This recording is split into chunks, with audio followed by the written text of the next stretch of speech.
Namaskar, Adab, Sat Shri Akal and Kem Cho. Welcome to Chemistry by Saloni Singh, the finest and easiest way to learn the concept, the channel where you can feel the chemistry and then you realize that you are in Ishq Mohabbat with the subject. So, hello to all my dear students, hello to all my dear Kabutas. I hope you all are doing well.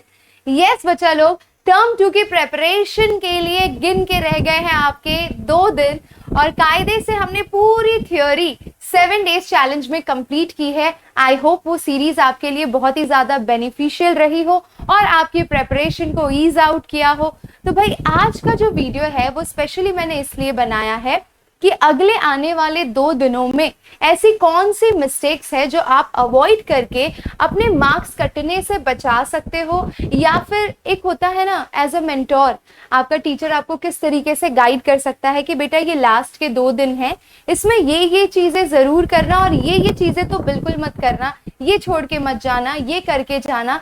तो वो सारी बातें बताना मुझे ऐसा लगा कि बहुत ज्यादा जरूरी है, क्योंकि आपके पास अभी उन गलतियों को सुधारने के लिए वक्त भी है, तो आप उसे अच्छे से इम्प्लीमेंट कर पाएंगे और ये मिस्टेक्स को इम्प्रूव करके आप अपने मार्क्स को अच्छे से स्कोर कर पाएंगे। तो चलिए शुरू करते हैं बिना टाइम वेस्ट किए। सो बच्चा, what mistakes you need to avoid during exam. सबसे और मोस्ट इम्पॉर्टेंट मिस्टेक मैंने बार बार अपने हर सेशन में कहा है, do not leave any NCERT question. जो भी बच्चा एग्जामिनेशन में बिना एनसीईआरटी को सॉल्व किए जाने की कोशिश कर रहा है वो 100% पछताएगा। तो बार बार रिक्वेस्ट कर रही हूँ, still you have more than 2 days of time, you can again sit down, go through those questions, go through their solutions.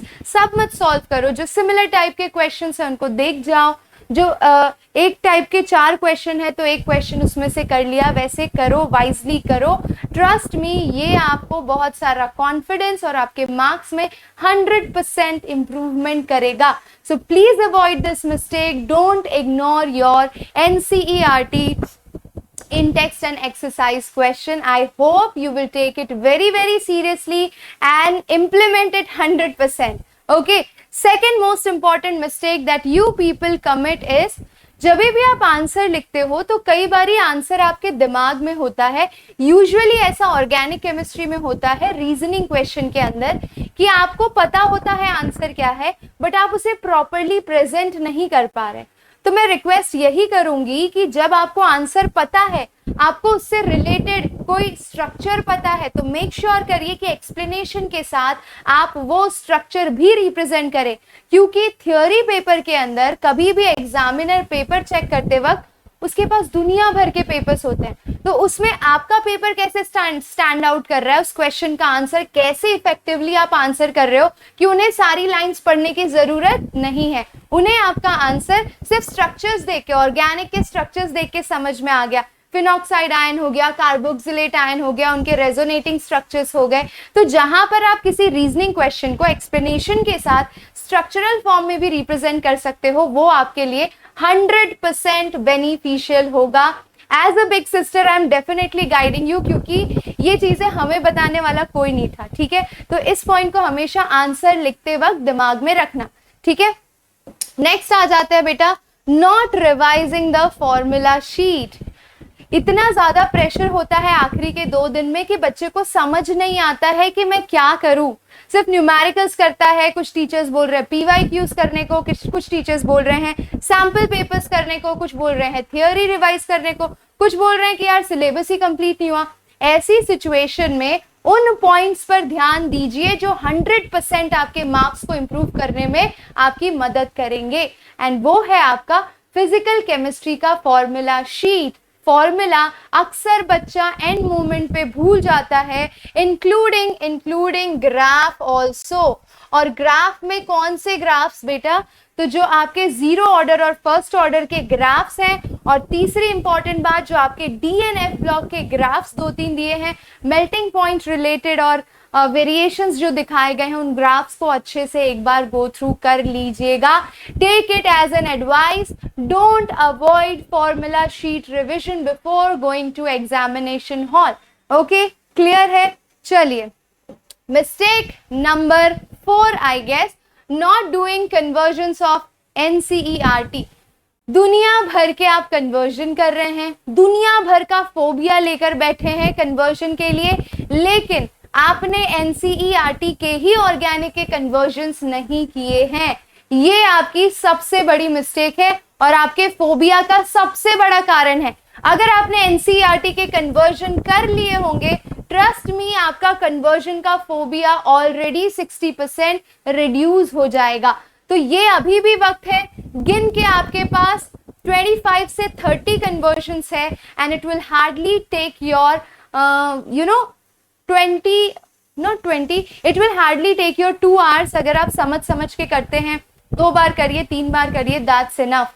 ये वो सेगमेंट्स हैं जो मार्क्स खींचते हैं, इसीलिए बार बार बोल रही हूं कि ये मिस्टेक्स को अवॉइड करिएगा। And the last but not the least, not solving sample papers. अब देखो, सैंपल पेपर्स में NCERT के और प्रीवियस ईयर्स के ही क्वेश्चन होते हैं। क्यों मैं सैंपल पेपर करने को, कुछ नहीं तो कम से कम अभी आपके पास टाइम नहीं है तो ओनली 2 सैंपल पेपर करो, क्योंकि कायदे से हर एक सैंपल पेपर के अंदर मैक्सिमम 12 क्वेश्चन ही हैं। 12 क्वेश्चन में से आपके 2 मार्क के कितने क्वेश्चन है बेटा? 2 मार्क के 3 क्वेश्चन है, 3 मार्क के 10 क्वेश्चन है और एक 5 मार्क का क्वेश्चन है। 5, 6, 7, 8, 9, 10 है ना, केस बेस्ड क्वेश्चन है, तो बहुत लेस नंबर ऑफ क्वेश्चंस है यू हैव। तो 2 सैंपल पेपर तो डेफिनेटली आप सॉल्व कर सकते हो। इससे आपको पेपर पैटर्न का आइडिया लगेगा, आपको पहले से पता चल जाएगा कि मैं पेपर प्रेजेंट करते वक्त किन चीज़ों का ध्यान रखूं, टाइम कैसे मैनेज करूं, कौन से क्वेश्चन का आंसर किस तरीके से लिखूं, और ये सारी चीज़ें आपकी बहुत सारी मिस्टेक्स को ओवरकम करने में हेल्प करेगा। तो ये मिस्टेक्स अगर आप अवॉइड करते हो ना, और ये करते हो तब क्या होगा वो भी बता देती हूँ। तो ये करने पर आपके मार्क्स 35 में से 20 से लेकर 25 के बीच में होंगे या फिर उससे कम होंगे। इन मिस्टेक्स को अवॉइड करके आप अपने मार्क्स को खींच के 30 के ऊपर या 32 के ऊपर ले जा सकते हो, trust me. Last but not the least, जब भी कोई न्यूमेरिकल सॉल्व करते हो तो उसकी सारी वैल्यूज और उस पर्टिकुलर न्यूमेरिकल को सॉल्व करने के लिए जो फॉर्मूला है उसे ऊपर लिखिए, सारे स्टेप्स मेंशन करिए, लास्ट में आंसर के साथ यूनिट मेंशन करिए। इतनी चीजें आपको डेफिनेटली करनी है। नहीं करोगे बेटा तो then it will be counted as mistake, और मिस्टेक्स हमेशा क्या लेकर आती है? रिग्रेट्स। तो मैं नहीं चाहती मेरा कोई भी प्यारा बच्चा जिसने इतनी मेहनत की है, इतना प्रेशर लिया है, इन छोटी छोटी चीजों की वजह से रिग्रेट करे बाद में। So please make sure to avoid all these mistakes and give your 100%। हम डेफिनेटली इन 2 दिनों के अंदर कोशिश करेंगे PYQs कवर करने की, वो वीडियोस आपको मिलते रहेंगे। थोड़ी देर बाद ही आपको एक डिस्टिंग्विश टेस्ट का वीडियो मिलेगा, जहां पर मुझे ऐसा लगता है डिस्टिंग्विश टेस्ट के 2 मार्क का एक क्वेश्चन डेफिनेटली होगा, तो वो भी मैं आपको एक ही साथ लिस्ट दे देती हूँ, एक नेम रिएक्शन की लिस्ट दे देती हूँ। हालांकि मैंने ये सारी चीजें आपको खुद ही करने को कही थी, बट अगर आपने नहीं की है so I'm there to help you out. So thank you so much for watching my dear students. मिलते हैं नेक्स्ट वीडियो में, तब तक अपना ख्याल रखिए, अच्छे से पढ़ाई करिए। All the best. Marks is just a number, it's just a target. इसे बहुत ज़्यादा अपने दिमाग पर हावी मत होने दो। Thank you, bye bye, take care.